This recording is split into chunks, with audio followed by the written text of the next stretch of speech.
भारत ने पाकिस्तान को जाने वाला पानी का रास्ता रोककर उसे ऐसा झटका दिया है जो उसने कभी सपने में भी नहीं सोचा था। अब एक तरफ तो पाकिस्तान में पानी की कमी से मुसीबतों का पहाड़ टूटने वाला है और दूसरी ओर भारत सिंधु नदी का पूरा पानी इस्तेमाल करने वाला है।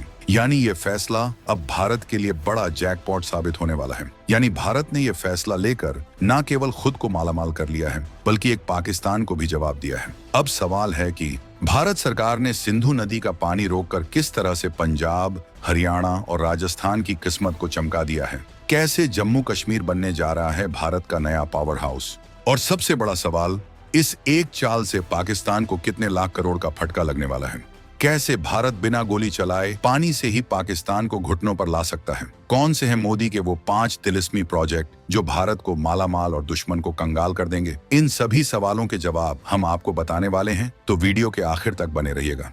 सबसे पहले तो हम इस सिंधु नदी का थोड़ा गणित समझते हैं। 1960 में हुआ था सिंधु जल समझौता, माने Indus waters treaty, Pandit Nehru और पाकिस्तानी जनरल अयूब खान के बीच। मोटा मोटा हिसाब ये था, पूरब की नदियां सतलुज, ब्यास, रावी का पानी अपना मतलब हिंदुस्तान का, और पश्चिम वाली सिंधु, झेलम, चिनाब का ज्यादातर पानी पाकिस्तान को। सालों से यही चल रहा था। पाकिस्तान मजे से इन नदियों का पानी इस्तेमाल कर रहा था, अपनी खेतीबाड़ी, बिजली सब चला रहा था। लेकिन दोस्तों, कहते हैं ना, पाप का घड़ा भरता है। पाकिस्तान अपनी हरकतों से बाज नहीं आया।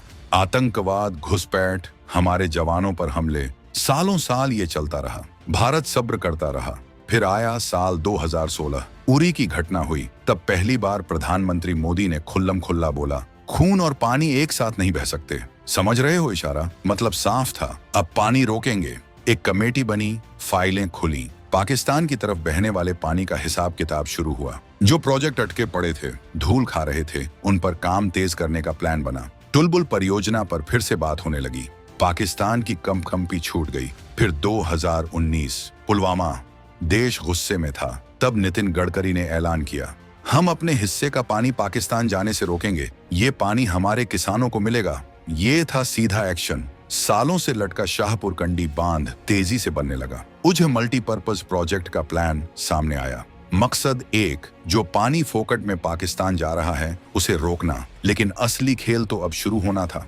मोदी सरकार ने पश्चिम वाली नदियों पर भी नजर गड्ढाई। संधि के हिसाब से इन पर बड़े बांध या ज्यादा पानी रोकने की मनाही थी। लेकिन भारत ने अपना हिक जताना शुरू किया। किशन गंगा प्रोजेक्ट 2018 में चालू हुआ। पाकिस्तान चिल्लाता रहा, इंटरनेशनल कोर्ट गया, पर भारत ने प्रोजेक्ट पूरा करके दिखाया। इसे कहते हैं दम। फिर आया रथले प्रोजेक्ट 850 मेगावाट चिनाब नदी पर। पाकिस्तान को इससे बड़ी मिर्ची लगी। उसे डर था कि भारत पानी रोक देगा। लेकिन 2021 में भारत ने इसे भी हरी झंडी दे दी। फिर पाकल डुल 1000 मेगावाट, किरू 624 मेगावाट, क्वार 540 मेगावाट, ये सब चिनाब और उसकी सहायक नदियों पर बनने वाले ढांसू प्रोजेक्ट हैं। सोचो दोस्तों, अकेले किश्तवाड़ जिले में 6000 मेगावाट बिजली बनाने का प्लान। ये इलाका बनेगा नॉर्थ इंडिया का पावर हब।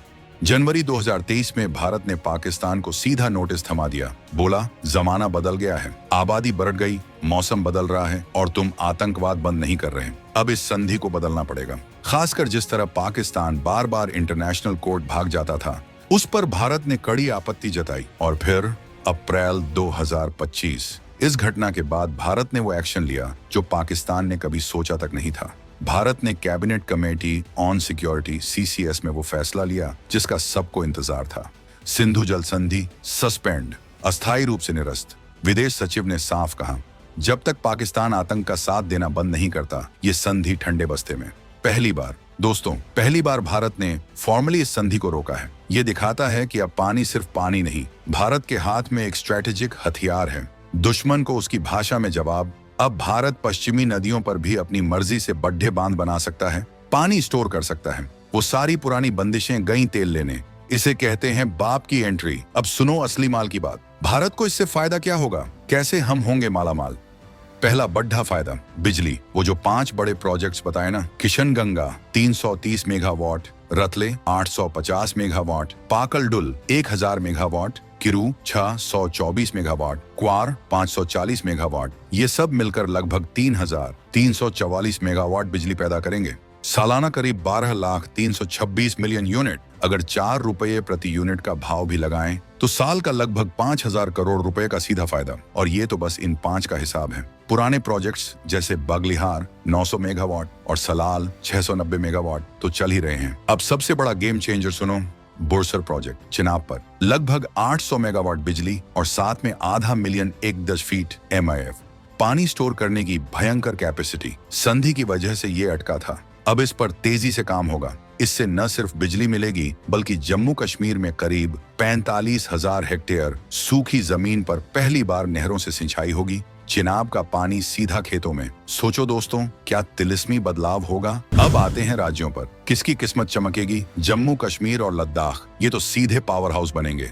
बिजली बेचकर पैसा कमाएंगे। और जो 7 लाख एकड़ जमीन संधि की वजह से बिना सिंचाई के पड़ी थी, अब उस पर खेती होगी। उज्ज प्रोजेक्ट से कठुआ सांबा में 28,000 हेक्टेयर, शाहपुर कंडी नहरों से जम्मू में 32,000 हेक्टेयर, बुरसर से किश्तवाड़ दाच डोडा में 45,000 हेक्टेयर, कुल मिलाकर करीब 2.8 लाख हेक्टेयर नई जमीन पर फसल लहलहाएगी। सालाना 8 से 10 लाख टन अनाज या फल सब्जी ज्यादा। केसर, सेब, सब्जियां सब बम्पर। सीधा लद्दाख में भी सिंधु के पानी से छोटे प्रोजेक्ट्स और सिंचाई का रास्ता खुलेगा। पंजाब, शाहपुर कंडी बांध पूरा होने से रावी का जो पानी पाकिस्तान जा रहा था वो रुकेगा। पंजाब को करीब 5,000 हेक्टेयर ज्यादा जमीन पर सिंचाई मिलेगी। गुरदासपुर, अमृतसर जैसे बॉर्डर जिलों के किसानों को पानी की कमी नहीं होगी। सालाना 50-60 करोड़ रुपए की एक्स्ट्रा फसल धान गेहूं के अलावा दूसरी फसलें भी उगा पाएंगे।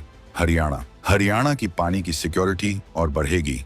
सतलुज ब्यास सिस्टम से और पानी मिल सकता है। जो 4 से 5 लाख हेक्टेयर जमीन कम पानी से जूझ रही थी, वहां भी सिंचाई पहुंच सकती है, खासकर दक्षिणी हरियाणा के सूखे इलाकों में। ट्यूबवेल पर बिजली फूंकने का खर्चा बचेगा सो अलग। अगर सिर्फ 1 बिलियन क्यूबिक मीटर एक्स्ट्रा पानी मिला तो 500 करोड़ की ज्यादा फसल। राजस्थान, थार का रेगिस्तान भी अब हरा भरा हो सकता है। अंदाजा है कि भारत अगर पूर्वी नदियों का पूरा पानी रोक ले तो करीब 7 से 8 MIF एक्स्ट्रा पानी राजस्थान भेजा जा सकता है।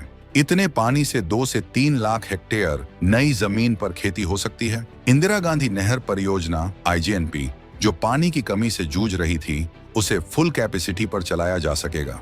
गंगानगर से जैसलमेर तक जहां एक फसल होती थी, वहां 2 फसलें होंगी। सालाना 1,000 करोड़ रुपए से ज्यादा की एक्स्ट्रा पैदावार। रेगिस्तान में खेती, सोचो, ये है मोदी सरकार का मास्टर स्ट्रोक। तो देखा दोस्तों, भारत के लिए ये फैसला कैसे सोने की मुर्गी साबित हो सकता है। अपने किसानों की जेबें गरम, देश को बिजली और दुश्मन पर दबाव। अब जरा सिक्के का दूसरा पहलू देखो। पाकिस्तान का क्या होगा? भाई साहब, उधर तो मातम पसर गया होगा। उनकी तो पिंडलियां धूज रही होंगी। पानी का भयंकर संकट। पाकिस्तान की 80% खेती सिंधु सिस्टम पर टिकी है। करीब 1 करोड़ 6 लाख हेक्टेयर जमीन। अगर भारत ने पानी रोका या कम किया तो पंजाब और सिंध प्रांत प्यासे मरेंगे। नहरें सूख जाएंगी। लाखों हेक्टेयर जमीन बंजर हो सकती है। गेहूं, चावल, कपास की फसलें तबाह। करोड़ों लोगों के सामने खाने का संकट खड़ा हो जाएगा। पीने के पानी की किल्लत अलग। कराची, लाहौर जैसे बड़े शहर पानी को तरसेंगे। वो पहले ही पानी की कमी वाले देशों में हैं, अब तो हालत और पतली होगी। बिजली गुल, अंधेरा कायम। पाकिस्तान अपनी 25 से 30% बिजली पानी से बनाता है। तरबेला और मंगला जैसे बड़े बांध भारत से आने वाले पानी पर निर्भर हैं। पानी कम हुआ तो ये बांध भरेंगे नहीं, टरबाइन चलेंगे नहीं। नतीजा, देशव्यापी पावर कट, उद्योग ठप, घर अंधेरे में। पहले से खस्ता हाल इकोनॉमी पर और बोझ। महंगा तेल खरीदकर बिजली बनानी पड़ेगी। विदेशी मुद्रा भंडार खाली होगा।